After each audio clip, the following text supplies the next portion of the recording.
Colding and Savatiano fighting it out. Colding the inside of Savatiano. Savatiano puts the head in front from Colding. She ran out Savatiano. Colding kicked back. Cascadian late. It's a photo.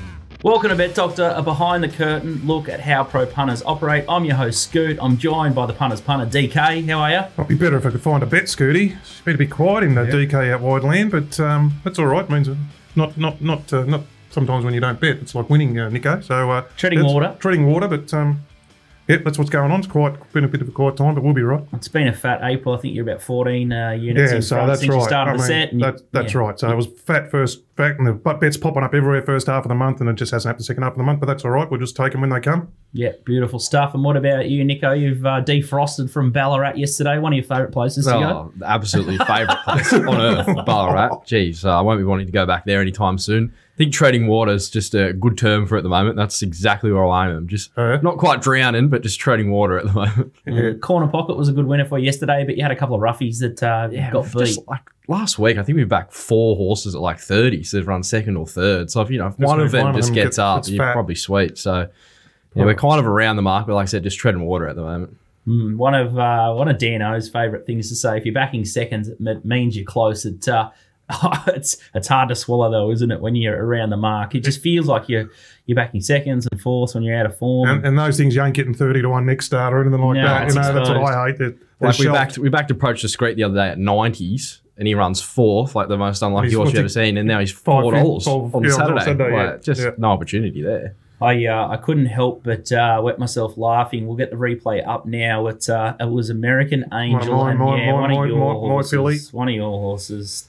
DK tips it up, it gets beat, and then it's absolutely off the map last Saturday. D. Oliver, it's in the black with the red cap, white sleeves. Ollie has a tendency to do this when he's sitting back in the pack. He sometimes... Well, he said he was committed to the inside of Pride of Jenny here. That's why he didn't... He said, I just reading the Stewards report, and he said, I couldn't safely get around its heels till, 100 out. Flashes home. Look at her come here.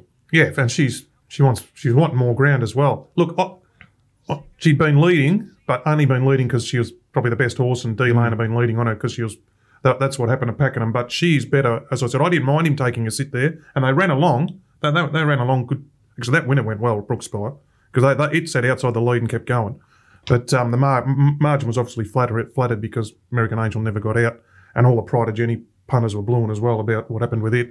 But because it was supposed to lead as well, and that probably didn't help American Angel. But she's better with cover, so she draws 6, I think, in the Australasian Oaks. Well, both horses go to the Oaks. Yeah, Brookspire goes there. And then I thought, here we go, because I said to you after the race, I said she can win in Adelaide when she goes there. Then the race comes up, which we'll talk about later with John Kelton. I'm going, hot race. What a race. Hot race. So she's at least a mental health bet. She's $14 or something, or $15 or something. She's at least a mental health bet. But John Kelton will probably give us better insight into what sort of chance he thinks she's got. But yeah, no, she's. I said she'll win a good race. She's got a good race into that filly. It's a cracking card. It's always historically a really good betting card. The Oaks and the Sangston meeting. We have the king of the Money Valley Knights. We've got John Kelton to talk about that. But a little bit of hysteria and a lot of talk in the press at the moment about this new Melbourne Cup stuff. They want to scan horses, these MRI tests. There's an interesting thing that we tweeted on Bet Doctor yesterday.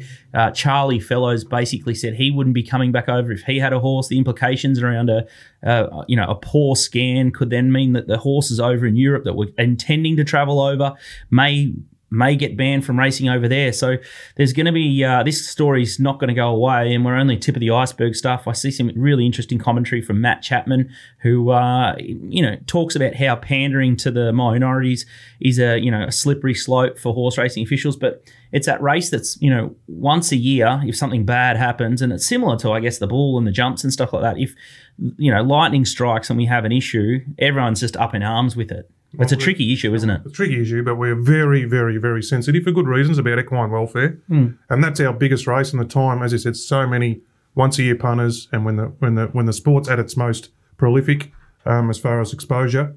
So, look, they had to do something, and a lot of people far, far better qualified than me made decisions on that. I see Lloyd Williams come out in big support. Now, Lloyd, no one would know more about international runners than Lloyd. He's bought them, he trains them, he knows them inside out. And he supports Gray. He said she's got a tough job, Grace Forbes, but supports her wholeheartedly. So, look, not personally. I only think it's important for our sport. We love our sport. It's our biggest day of the year, so they had to do something. But yeah, I can see why the Europeans would differ.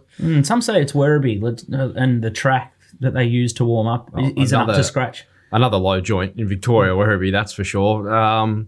It's a weird track, Werribee. It's like a triangle if you ever get out there. So for those international horses, maybe they'd be better sort of, training on similar tracks to what they have overseas at, Newmarket and stuff like that, where they're just, straight line running compared to Werribee, where a lot of sharp turns. I'm sort of not sure what the answer is, to be honest. To be brutally honest, like the Bull's in 3 or 4 days and we're in the end of April. Like I'm not sort of going to start worrying about the Cup until October. So it's a bit irrelevant to me at the moment, to be honest. And speaking of the Bull, we're definitely not going down there. We have put on some drinks on the Wednesday night at the Cali. So an email went around yesterday. So make sure you check your email addresses if you're on the Little Birdie mail-out list. I think it's from 5:30 at the Cali after the races on the Wednesday night. Mark will be down there. So make sure you head to the back marquee and get a wristband. But the big news here, we're going to launch a live stream from the studio. So DK, Walt and myself will be locked in the Little Birdie. Walt's coming down. Walt's coming down. We're going to fly him down from the Gold Coast. He's now unshackled. He's back on the punt and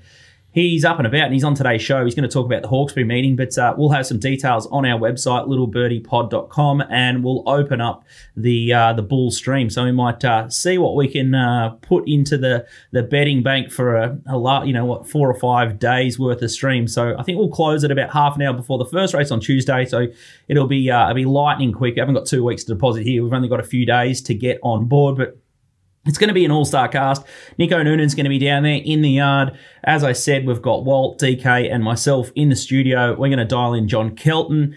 We've got Fletch on board. I think Johnny McLeod, if he can find a winner for us on the Wednesday. It's a 3-day carnival. So this is the absolute dream team by the sounds of it. So we're going to go the Little Birdie All-Stars versus TopSport. There's no teams. It's just one big team in the Little Birdie studio and some guys that are going to dial in. Shane Adair will try and throw in some bombs. So we'll get everyone's best bets over 3 days. Tristan's going to open up the shoulders and we're going to bet until it hurts. So we're going to do our best for 3 days and you get to listen to myself, Walt, and DK Dribble. We'll be all over the YouTube chat. So if you've got any questions, you want to learn how to bet, make sure you fire them in. So if you can't get to the Bull like us, make sure you tune into our live stream. It'll be the Bulldozer 2021 and we can't wait for that to happen. Nico will be under a fair bit of pressure from the yard, but he's definitely seeing him. Oh, I love the Bull. Very well. It is my absolute favourite carnival, Warrnambool. I think my fattest result there would have been Harbour Views, the year he debuted there. Good, I was on the second horse.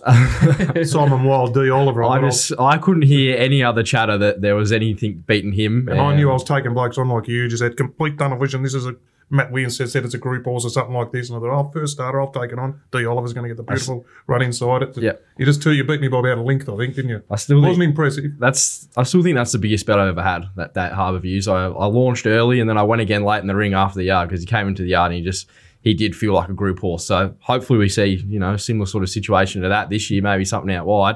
I was sort of searching through those terrain jump outs recently and there's a few there that look like they've been set up. Lindsay, Uncle Lindsay. It's going to be a fat carnival and looking at the radar and sort of the weather, it looks like going to be a bit of the Warrnambool of old. It looks like there's going to be a bit of rain around. Day one, rain. It'll be I'll be looking for the particularly, things are going to handle ground. It's a good starting point down there. What about the drink? What about the drink, Nico? How strong the drink down there for you? I know you got to work. I'll be probably sticking away. I'm staying down in Mortlake actually with my pop, so I'll be doing a bit of. You'll be nice and safe away. There you go. So Little Birdie, strictly professional here. That's it. Nice and fresh. I think Tinamoo winning the 2011 Warrnambool Cup was absolutely fat for me, but. Yeah, I'd love to be there, but instead we're going to do the hard yards and we'll be locked in to do the form for you guys. So we'll be absolutely fresh legs and dangerous. On today's show, we've got John Kelton, as we said. He's going to preview Morpheville. We've got the Robert Sangster and the Oaks over there, so a real treat to get him on board. We've got Nico doing the Sandown card. He's going to bookend it. He's going to look at the first race and the last. And then we've got Johnny Walter looking at that Hawkesbury card. They still haven't fixed the camera angle, and it's a bit of a tricky track, but John Walter has broken free of his rider agent duties, and now he's going to be back on the punt, and he is the king of, Last seen death riding Mo'unga, so we might have to keep him and DK at a little bit of a distance next week. You'll be getting a dig off me. Sorry about that. How good are T. Clark and J. Parr going since they left him? That's nasty stuff. We're going to take a quick break, but a big thanks to one of our sponsors, puntingform.com.au. Their 200-metre sectional time splits are available in Australia, Singapore and Hong Kong. Class, benchmarking and more. Speaking of Hong Kong, Fletcher's dropped a 850 winner last night in Hong Kong. So it's just an automatic bet, and go to sleep during the week and you wake up the next day and your bank is full. We're going to take a break and we'll talk Adelaide with the King, John Kelton. Welcome back to Bet Doctor, a behind the curtain look at how pro punters operate. I'm your host, Scoot. I've got DK and Nico in studio. Das is up at the Gold Coast or Brisbane, just sunning herself as per usual. And we've got the King. We've got John Kelton joining us. It is a massive, massive weekend in Adelaide. And welcome to the show, Eagle. Morning, Scoot. Morning, boys. Hello, Eagle. Mate, very, very excited. You just look at the fields in Adelaide and they're just mouth-watering, double Group 1s. And this day historically has been pretty fat for me. And I know it's just a happy hunting ground. I do see that Tristan's opening the shoulders too. I think he's taking bets up to 10,000 to lose 10,000 on the card there. On the Group 1s, yeah, and at least 5 early on the others. And lots of Mexicans, lots of our Victorian horses over there. I noticed that. Top of the markets and our good jockeys. So we've got particular interest in this meeting. Eagle, what do you reckon? Yeah, for sure. The 2 Group 1s are really complex races. We've got form from a lot of Victorian horses, obviously. The New South Wales Carnival forms followed itself over, and we've got New Zealanders and the Tasmanian filly in the Oaks. So it's an extremely tough punting assignment for both of those races, and especially lining them up in the Oaks. Let's have a look at the Robert Sangster market odds courtesy of TopSport. And I had to, I couldn't quite believe my eyes when I saw the market fluctuations here. $11 into $6. Instant Celebrity, the horse that we tipped last start, and was very, very poor off that hot trial. We've got Mizzy second in the market, $7.50. Sistar 7 out to $9.50. Flitzbean 9 out to 10. Subpoenaed 11. And then you've got Munasira, the last start winner, and Brooklyn Hustle on the $12 line there. But fascinating move for Instant Celebrity.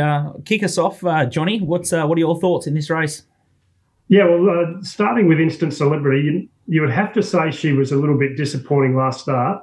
So if she's going to go around at $6 in this field, you're really banking on her at least going back to her best, and whether she needs just a shade better than what her best was last prep to win the race, she might even need that anyway.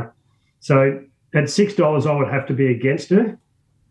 Compared to a few previous Sangsters, I'd say the overall quality is probably slightly down, but geez, it's a very even and tough race. The Sydney horses, I think, have probably got a shade of class on most of the field, but I'm tipping that they're in the race as a bit of an afterthought. So I'm not sure if when you're backing them, you're going to get their very best. So I think it's a really even race. Yeah, it's $7 the field, fillies and mares. It's sort of alarm bells from a punting perspective straight away there. So the other thing, there's not a hell of a lot of speed in the race. Like Sistar's going to lead the race on its ear. I'm not sure what that means, because it'll pull like a train, no doubt, up to 1,200 metres. But it's not going to cop any pressure either. So a lot of these horses might be in awkward positions in the race. W Pike, the great hands, soft hands of W Pike. It'll be interesting to see how she does travel. What about your thoughts? He's going to need to have very soft hands. You've seen how hard the horse travels in shorter races. Sure. Yeah, but she does really get keen, doesn't she? One thing Sistar will do, it'll give us sight for a long way in this race. I'd probably need double figures to back it, but if you're backing it, you'll be probably 2 lengths in front of the 200-metre mark. Yeah, I was having a good look at her, Sistar. What'd you make of this, John? This meeting last year, every single winner was either in lane 1 or lane 2 at the 600-metre mark. So does that sort of grey you up heading into Saturday, given how this track played last year?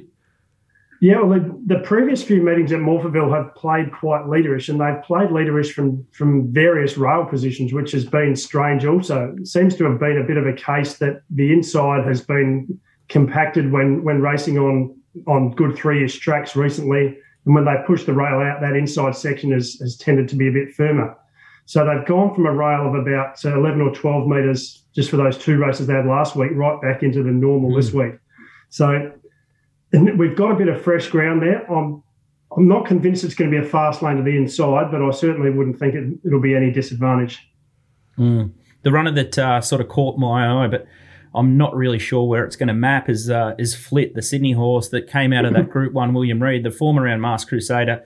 Sort of bodes well for this, and I don't mind. Like, there's sort of not many options, and this is a good little Group 1 race to pick off for a mare. Yeah, especially, you'll see, as I said to you before, off air, the Godolphins look to have really targeted this meeting with their horses and W Pike and suitable horses. So, but she does, she's drawn 16 or something, hasn't she? So yeah, she'll be back in the field. Recent Flemington jump out was outstanding, I thought, from Flit. So she's been kept up to the mark well. Yeah, my big concern in the race is just how the track plays. Like, I probably couldn't have a bet early.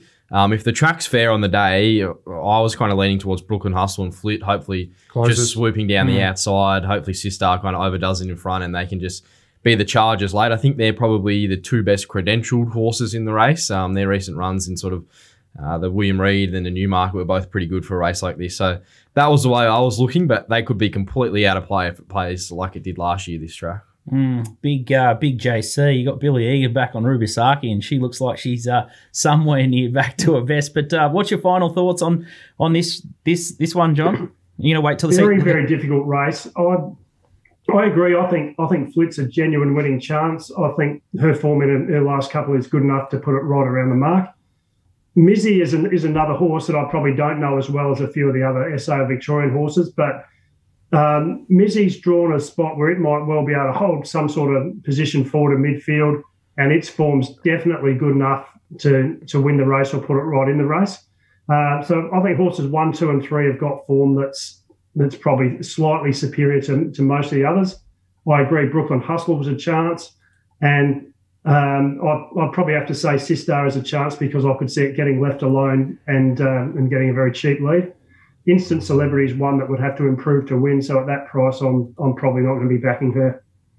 Speaking of jockey changes, D Lane, your man DK has just been setting him alight over in Adelaide, hasn't he? We give that little pearl last week just on the show there that D Lane was heading over. He rode 3 or 4 or something, didn't he? Yeah. So he's a classy rider, that bloke, I tell you. Okay, let's have a look at the Adelaide Oaks. We've got the market courtesy of topsport.com.au. We've got Steinem 460, Heller 550 into 480, Personal 7 to 850, Brooks Spire 9 out to 10, and DK Source, we'll mention it, 18 into 14, American Angel. We saw the replay early in the show. Thoughts here, Johnny? If you can get this one right, you need some sort of badge for ticking off Form Analyst 101. The horses have come from everywhere to run in it, and they're at various stages of their preparations. The horse I'm going to mark favourite is Heller. I've had a good look at a few of her videos, and she's also backed it up by either overall times or very fast sectional times. She's got obviously a great strike rate, winning 7 out of 7, and she also makes her own luck and has got a very strong cruising speed. So she'll definitely be able to lead this race. She can run at the tempo that she desires, and probably for me her most impressive run in Tasmania was the 2100 metre race against her own sex, where she basically ran them into the ground. So it looks like it's been a target race since she won that race early February. They've stepped her up in trip, ready to hit the 2000 again. So I would have to mark her favourite, and I think most of her recent runs are good enough to either win this or put her right in the finish.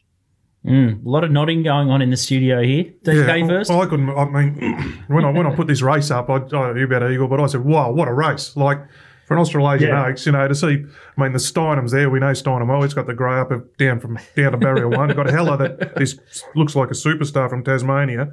And then these informed horses like Brooks Spire was terrific the other day. I mean, it was a fast run mile up in distance, but set outside the leader, soaked up the pressure and got away.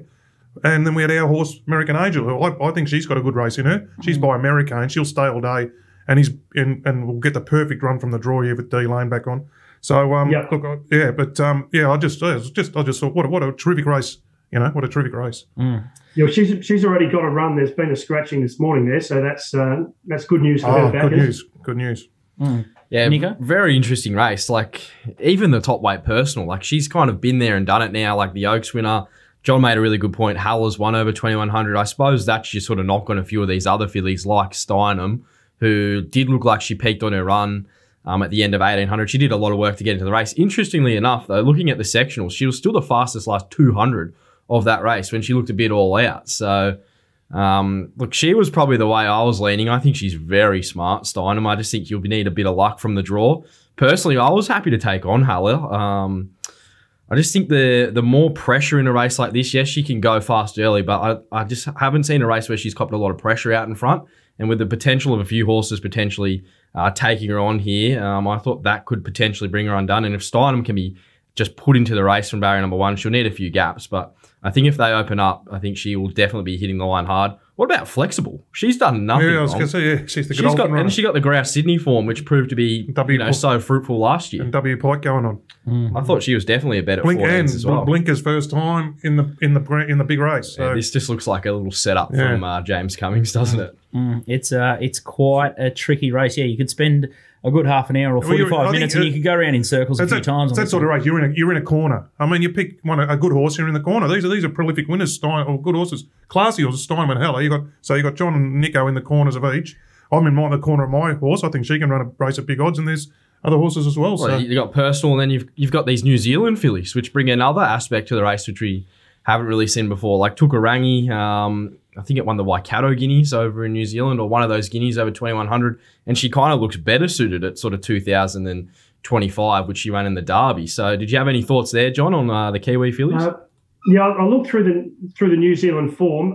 Tokarangi worries, like probably the big knock on it is the 55 days between runs. Tokarangi's got blinkers first time and got Mzara coming on. And I thought that New Zealand form mapped reasonably well. Out of the two of them, that would be the one I would want to back. And I think it's a horse that I'm going to have something on at $17. I think if you're picking two horses to go home with at the end of the day, you'd want to take Heller and Steinem home. And I think they're clearly the first two picks in the race. But there's a lot of horses that have got some chance in the race if one or both of Heller and Steinem fail. I think Steinem, 2 runs ago at Sandown, it looked like a genuine Group 1 horse. It worries me a bit, even though it was in the worst ground last start, that it did regress a bit from what I thought it was showing at Sandown. So whether in its first prep it can go back to that, and climb the mountain again twice in one prep, I don't know. Getting deep in the first prep, yeah. Outstanding. So John is siding with the Sydney Brigade in the Robert Sangster, and he likes the Tasmanian filly in the Australian Oaks. John, we've got Murray Bridge next Wednesday, and you've kindly said that you'll tune in to the Bulldozer, the Warrnambool Punters Club, and you might even find a lowly little provincial, some provincial grouse at the Bull. I know keeps an eye on those Western districts down in Victoria. I think he likes them down there, those punting races down there. So. What do you reckon, Kelton? The bull race has always got plenty of depth, but we'll see. And how's your form over, out of bull carnivals? You've had a try there over the years. I'm tipping you'd shoot pretty straight down there. Yeah, I've been to a couple of them. They're great fun. I haven't been one where I've gone the full 3 days, so I probably think that might be a shade beyond me at this stage. Outstanding. We can't wait to talk to you from the live stream next week. So John Kelton's going to dial into the Bulldozer chat, and he's going to drop a couple of his best bets in to make sure that we keep Tristan very, very honest indeed. Thanks for joining us, John, and good luck on the weekend. Thanks a lot, boys. Cheers. On you, Eagle. Thanks, Eagle. As we said, I think up next, we're going to have a look at Sandown, the Sandown card. But first, if you're betting this weekend, make sure you bet with topsport.com.au. They are our major sponsor. Bet with Bookmaking and Trust. They've been in the game for over 35 years. Make sure you support them. They support us, and they take on all the biggest and the best punters. We'll talk Sandown next with Nico Noonan. Welcome back to Bet Doctor, behind the curtain look at how pro punters operate. I'm your host, Scoot. We've got DK in studio with Nico Noonan. Darcy is away. But Nico, you did a good job last weekend with Gimme Par. Nice little $1.50. All the field just dropped away. It's shit in. Yeah, it was a bit of a nightmare, wasn't it? Absolutely, DK. The duel, the dual acceptances, rightly so. We sort of forecasted that the races would fall away, and so they did with the Anzac Day meeting on the Sunday. Hopefully this won't happen. We've got the Sandown card happening. We've got a 1,000 metre handicap to kick off there. We've got odds courtesy of TopSport on the screen now. See You in Spring has come up 280 favourite. Repel 360 out to 370. Quayati 550. Silent Theory 650 to 6. And Glamour and Glory 750 to $8. And the replay that you'd like us to queue up here is Quayati here last start. Yeah, well, this was him winning at this track and trip last start. So over the 1,000 metres at Sandown, I thought this was a tradesman-like victory. Like, he led the field up.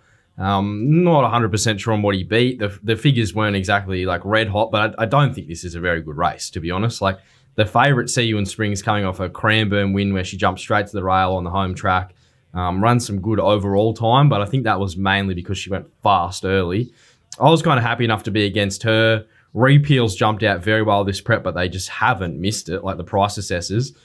Snowden in Melbourne are absolutely flying, and Johnny Allen's probably the best rider on the meeting. So there's a little push there. He's probably the horse I'd be looking to find from the yard, Repeal, but I think sort of early, I think Quayati, I thought he should be a bit shorter than sort of the price he is currently at $5.50. I think they went up sevens a few other places, so he's sort of starting to trickle in. I think he's probably a bet you can have in the race that, you know, you can maybe chop out on him, and then we can maybe adjust, say, once the yard comes around, and I really look to find a horse like Repeal from the yard. But yeah, until I see the yard, I think Quayati's just sort of a nice sort of starting point bet. I think he'll give us a good side at $5.50. I'd be happy to lay See You in Spring at $2.80. Like, I don't think there's a lot of form to come out of that Cranbourne race. And like I said, she just jumped straight to the front, home track.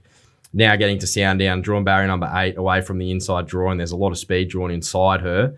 I think $2.80 you can be hard against her and maybe look for a few angles outside of her. And Blake McDougall's a very capable rider. He rides a lot of winners in the Riverina area. The most winners this Including season. National Premiership or something. So he does ride a lot of winners. I think he's rode a few Metro winners throughout his sort of career down here in Melbourne, but he doesn't get a whole lot of opportunities in the market. So Lindsay Park throwing him a bone here, and he can definitely get the job done for sure. Hopefully Lindsay Park can start turning around their fortunes. They've had a pretty lean run of late. Let's kick across to the last race. Nico's going to try and bookend it for you guys at home. We've got race 9, also another 1,000 metre race. These 1,000 metre races, DK just rolling his eyes. Just 1,000 metre races, stick them up your ass. Oh, fair dinkum. Odds courtesy of topsport.com.au. We've got Vowmaster $5 into $4.60, Thudson $4.80 to $5, Valaquenta $6, Sweet Zoo $6.50. Nico, Thudson was the replay that we're going to play here. Yeah, well, there wasn't a lot doing on this card, was there, DK? No, true. That's why. A quick glance through it. These seem like the two races where there's a few horses that have some potential talent. Aside from that, there's a few numbers sort of going around in those staying races and those other 1,000 metre races on the day. There's 3,000 metre races on the day. So, look, I thought Thudson's first up win at Bendigo was very good. Pretty fast horse, isn't he? Yeah, like it seems like they've kind of recreated him this prep. He had a bleed sort of throughout his last preparation. I think his last run before the spell. And then you do tend to see this with the bleeders, don't you, DK? Once they have that, they just let him get out and run, don't hold him up, which is what they did at Bendigo there from the wide draw. And he absolutely bolted in. I thought that was a pretty good victory. Looking at his sort of closing figures on punting form, like he's run his last 400 nearly 6 lengths above the all benchmark, which is pretty good going. I know he went slow early, but I think that's just a sort of indication of how well the horse has come back. Johnny Allen, like I said, he's probably the best rider on the meeting. Snowden in Victoria are just absolutely airborne. I think they're like 150% return on investment. Which if you asked me 6 months ago, they were quiet as. And I'm going, what's that? Are they sending the C graders down or what's going on? It's just amazing how the stables turn around. And Waller's another one at the moment. They're having some nice horses down here, but they must rotate them through. But you're right. Like that Sweet 16 and a few other things, they're flying the joint. Yeah, absolutely airborne. So I think we're happy to find Snowden. We're happy to find Johnny. And this horse, his debut win at Ballarat back a while back now, back in his 2-year-old days, was actually pretty nice as well. So I think he sort of just was in the bit of the wilderness after that. Now they've sort of worked the horse out. Know he's a bleeder. Just let him run. Keep him in clear air from the outside draw. I think in a race where there's a few chinky horses in behind him, like Vowmaster, Valaquenta, they're going to be back in the field. They're back from 1,100 to the 1,000 metres. They'll be charging at him late, but hopefully it's just like last day. He's got a big break on the field and he can just keep kicking. So I thought at $5 he was worth a bet there in the last. Okay. But 6 last start winners. This is a tricky little race, hot little race. Yeah, good. 1,000-metre race. What do we lay in the place there, Nico? We got any place lays? It's your go. The place lay. Laying the You mean place. hey doc and all this sort of stuff? Anyway, we might find something like we can give later on. But I'll be wanting to follow Nico's lay the place. See you in spring, I reckon. See you in spring. There we go. Don't know about place, but I definitely think at $3 or sub $3, even $2.80 TopSport at the moment. I think we can get stuck into her and get a lay bet out Basuston too. That's right up my alley. Lane. Yeah, you'll be right over that. Away from its home track. I did see Basuston tip a $26 winner yesterday. Although not tip it, but I saw Nat Young pop up and they had a $26 winner in the last or second last race at Ballarat. That'll be right. Yeah, they're getting the jamming the punters again. Oh, outstanding. I thought Cordilla was probably the other horse on the program, race 3. If you're looking for something to put into a multi or Bank something, builder. she'll just need a gap from barrier number 1 and she should be beaten. Well, gate 1, beauty. Nico Noonan has been rattling off stats and figures. If you want access to that, make sure you check out puntingform.com.au. You can find your edge there. DK uses it. I use it. I'd be absolutely lost without it. Once you get it, it's very hard to go back, so make sure you check out puntingform.com.au. They support us. Up next, we're going to talk to Johnny Walter. I'm tipping his segment's going to go for a very long time. He's got a lot to say, Johnny, and he's been unshackled. He's now not managing Tim Clark and Josh Parr, who DK says have gone to a next level without him. They're good little sparring partners, these two, but we'll talk Hawkesbury with John Walter from Racing Watch next. Welcome back to Bet Doctor, a behind-the-curtain look at how pro punters operate. I'm your host, Scoot. I've got DK and Nico Noonan in studio, and it's time to talk to the head cheerleader of the Mo'unga cheer squad. We've got Johnny Walter from Racing Watch. Welcome back to the show, Johnny. Hello, John. How'd it go in the derby? How'd it go in the derby, Mo'unga? To run well? Oh, you're free. You're finally back. Racing Watch is back on board, and... Gee, it must feel good to be out of jail, out of prison.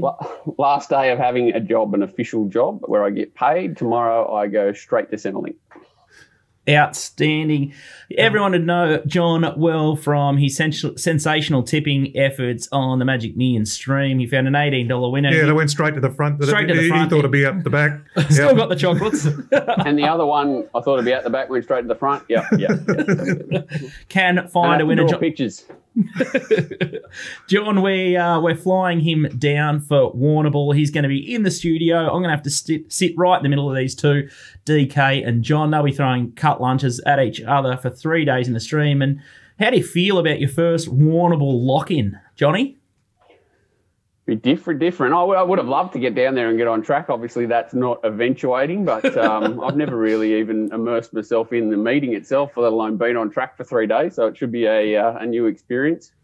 There is a lot of Sydney meetings on the Tuesday, Wednesday and Thursday, so we'll get John's expertise. We're not just going to bet at Warrnambool. We'll be betting all over the place, and as I said before, we're going to get Fletch to dial in. We've got Johnny Kelton dialing in. Johnny McLeod, if he can find a winner for us up in Queensland, he'll be all about it. Shane Adair. We've got Little Birdie All-Stars taking on TopSport, and hopefully we can get a big betting bank and just pull Tristan's pants down. I got one tip for John. If he's finding anything in the 1,000-metre race from barrier number 1, DK is going to be all over you if you find anything like that. Oh, he knows. So steer clear of that sort of situation. Hang on, I've got to note that down now. Hang on, where are we? How to upset DK. That's my number one that goes on the straight on the fridge. Barrier 1, 1,000-metre races. I'll be tipping them left, right and centre. Now, there's Hawkesbury on next Tuesday, but we're going to have a look at the undercard on Saturday. Hang on, I've got Hawkesbury Saturday. You're going to go Tuesday again. Oh, far out. So we've got the Hawkesbury standalone and we've got the Hawkesbury crown and we've got a theory top of the market, odds courtesy of topsport.com.au market on the screen now. $2.90 into $2.80 a theory, Wonderbar $3.70, Sweet Deal $4, Reel 'em in Ruby $11 and Air to Air $12. What's wrong, DK? Nico, who rides a theory? Who rides a theory? Is it Jay Parr? He going all right? I tell you what, I thought I'd just chime straight in by knocking one, like a favourite that Jay Parr's on. We'll just tell everyone to lay it. That's a good way to kick straight off. Yeah, so why not? Oh, I tell you what, it is going to be very entertaining for 3 days with the Bull lock-in next Tuesday, Wednesday, Thursday. Make sure you buy a share. But now let's get back to the Hawkesbury crown and let's have a look at a replay up on the screen now. Sweet Deal in the blue with the white star, red hat and sleeves. Johnny, talk us through the final 400 here. So he was dropping back. She was dropping back here from 15 to 1200. Even though I'm now released from purgatory, I'm not going to be bagging jockeys. But I'll say that the rider is an upgrade from what it had this day. Look how weak he is late here. He just sort of bobs up and down on the horse, and it finds the line strongly into 1200. It changed a big a gate change, rider change.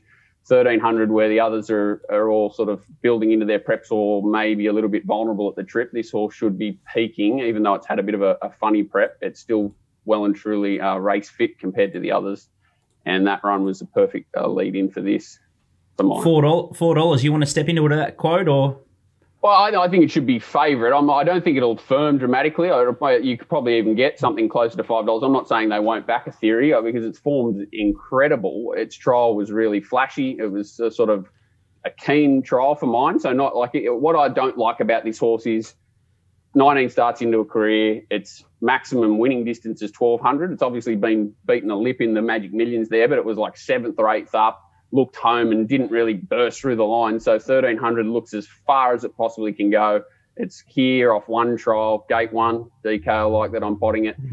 Gate one's not great at Hawkesbury, as good as Josh is. And even though it maps well and all, I think this horse is going to need every possible to sort of justify $2.80. And I can't come at Wonderbar as well, which is it's the other horse hard in the market. I think it's a 1300 metre risk, and Nash the Sweet Deal should be sitting right on their hammer and should be strong.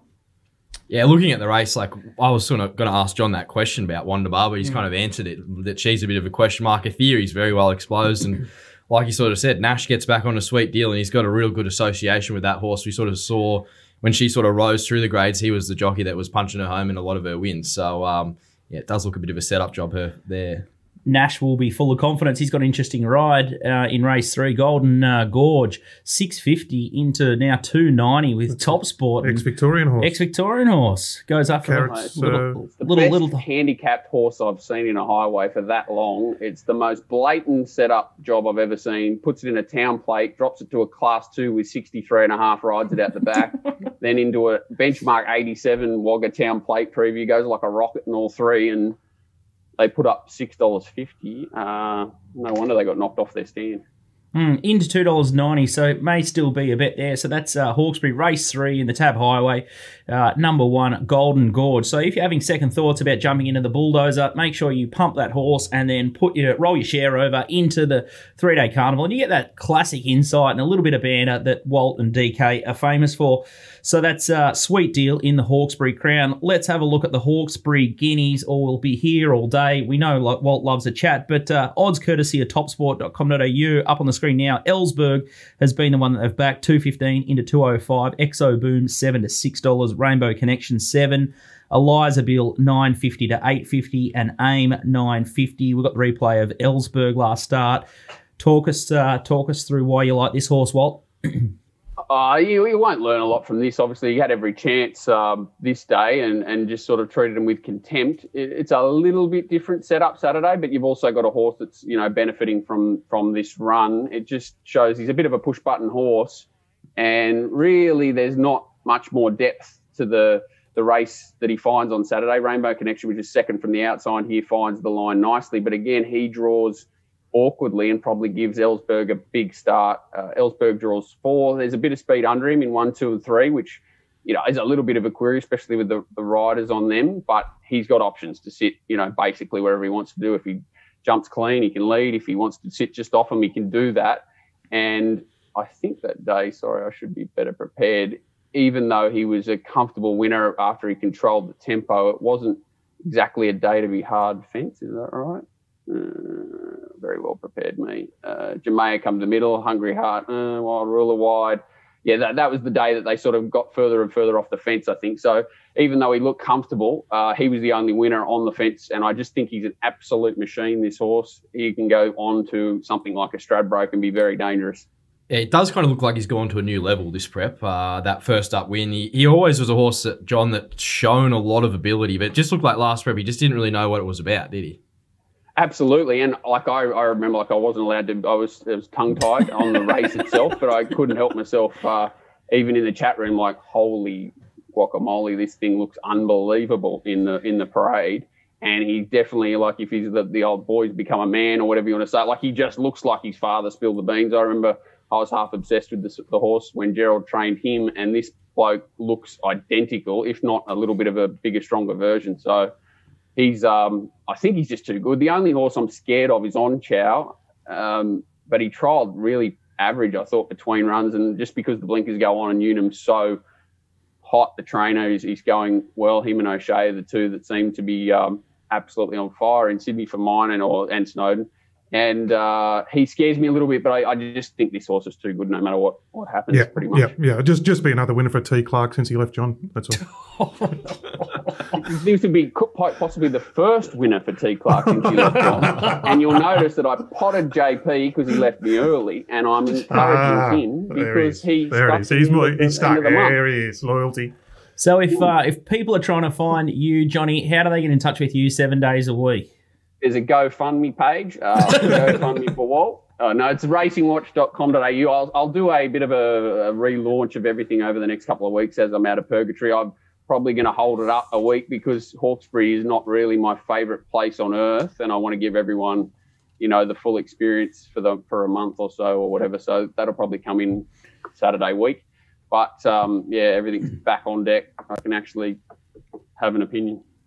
DK's gone 9 out of 15 and just picked the eyes out of him for April. So if you want any tips on strike rate, make sure you talk to me next week. I might give you a tip or two. He's back, DK. He's up and about, and the boys are going to be in the bulldozer. We're going to fly Johnny down into the Little Birdie studio next week, and we're going to all bunker down. We won't be drinking beers at the Bool. We've sent Nico. He's going to be off the piss too. So make sure you get around us, and we'll try and take Tristan for a record amount this time. Johnny, thanks for joining us, and I'm sure we're going to see a lot of you on Little Birdie to come. Yeah, I'll be rested. I'll be ready to go. Cheers, guys. You all. Thanks, mate. We're going to talk about the TopSport big bet straight away. No break here. Last week, Colding got the job done. I think it was $1,000 at $15. I think that was the only ticket I said that was worth holding. We missed Splinterfex. Gee, it just kept going off and off. So make sure you write these down or make a little bit of a note of where the early money is going from. At topsport.com.au, we've got Morphettville Race 6, number 2, Bo Rossa, 1,500 at 420. Any thoughts here, boys? Yeah, they were betting a much earlier price sort of in the all-in. It did seem a big price in the all-in. I'm kind of filthy I haven't taken it now, seeing what price he sort of got into. But back from the mile to the 1,200 is probably the real sort of grey up there, but he is a very, very smart horse.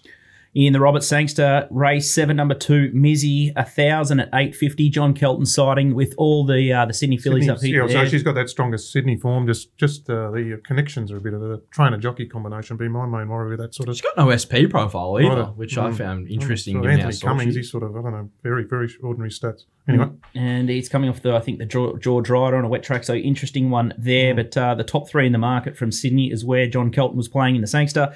And then in the Oaks, this could be DK's 500. He might have a monkey here. Monkey. Race 8, number 17 is American Angel. It's got to start. And then Morphettville Race 8 in the same race is number 13. Nico. Our bet's Nico. 2,500. That'd be Nico's 2,500 for sure. $5 Stein, and both definitely winning chances there. Here we are. Up it's popped in the highway. Hawkesbury Race 3, number 1, Golden Gorge. This is the ticket I want. I think Walt missed the 650. He's still thinking it's a great bet. It's been $3.70, as you can see there. 2,000 at $3.70, now into $2.90. It could be a banker for the weekend. And then in Sandown Race 7, number 5, we've got Dubai Star, a little bit of a spec here, 300 at $34. Any thoughts there, Nico? Have you got to that race? Yeah, I've had a look at it. I couldn't really understand it, but someone's happy to part with their 300 there, and good luck to them. So it was very fruitful to follow the TopSport big bets last week. So make sure you jot them down and dig deeper into the form yourself and see if you can find them. It's time to resubscribe. It's the end of the month, so make sure if you want to get with these boys for May, check them out. DK, I think he's only got $66 for May. He's gone 9 and 15. As I said before, he's up 14 units since he started. I think he's won 12 for the month. He's absolutely airborne. It was a big month, April. Yeah, we've just got a little bit of a graphic up on the screen now, so you'll see how well he did. So patient punting is what it's all about, and DK will help you get the right results out wide. So if you want to have 50 bets a week and follow a service and grind out low single-digit pot, this isn't for you. Yep. If you want the tip when I'm having a crack at one, join in, get on board. 100%. Like you could go into tonight at Pakenham or tomorrow night at Cranbourne and be tipping all these shorties that probably look hard to beat in the maidens, but you know, if you're not keen on them, there's no point really steering anyone else in. I'm sending them out to put the good subscribers we have, the good Little Birdie crew. So no, when I'm having a crack, when I'm betting, they're betting. DK's offered up the April service for $1.10, so I'm sure anyone that's bet with him in April will be happy to go for May and then June. A big thanks to you guys both. Nico sets are still available, $11 a meeting, and you get all 3 days of the Bull as a bonus. Gee, so big week coming up, huge week. Well, it's a huge week for everyone, isn't it? Yeah. Can't wait. Yeah, it is. Yeah, no, looking forward. And in the bunker down there with the Walt. It'll be big. Yeah, and the All-Stars dialing in, and we'll definitely get Tristan on board and make sure he dials in, and hopefully we can get away to a nice, clean start. Running low on a bit of content, could we get like DK and Walt to throw the gloves on at some stage in the stream or something like that? Anything is possible. It's going to be 5-hour days by 3, so it's going to be the longest ever streams that we're going to do. So find something to do. You'll have to find something to do. We might need a little bit of a blowout too by the end of it. But a big thanks to everyone that's jumped on board the show. It's been another great episode of Bet Doctor TV. Make sure you check us out on Spotify, the Apple Podcast, or just watch all the action on YouTube. You'll be able to see all the horse replays, and we've got all the odds and the graphics. So if you do only consume us by podcast, make sure you check out the YouTube version on Little Birdie TV, and that's where we'll be sending the Warrnambool stream, and we'll have more details of that, and we'll open that up on Friday morning. So get around the Bulldozer 2021. We're not going to be on track. If you're not going to be there, or if you are going to be there, we'll send all the notifications via our Telegram channel. So we'll make sure we email that out before, so you get all the push notifications to your iPhone, so you can follow the action and follow all the big bets and tips, and make sure you tune in and watch us if you can. Thanks. We'll see you at the Bull.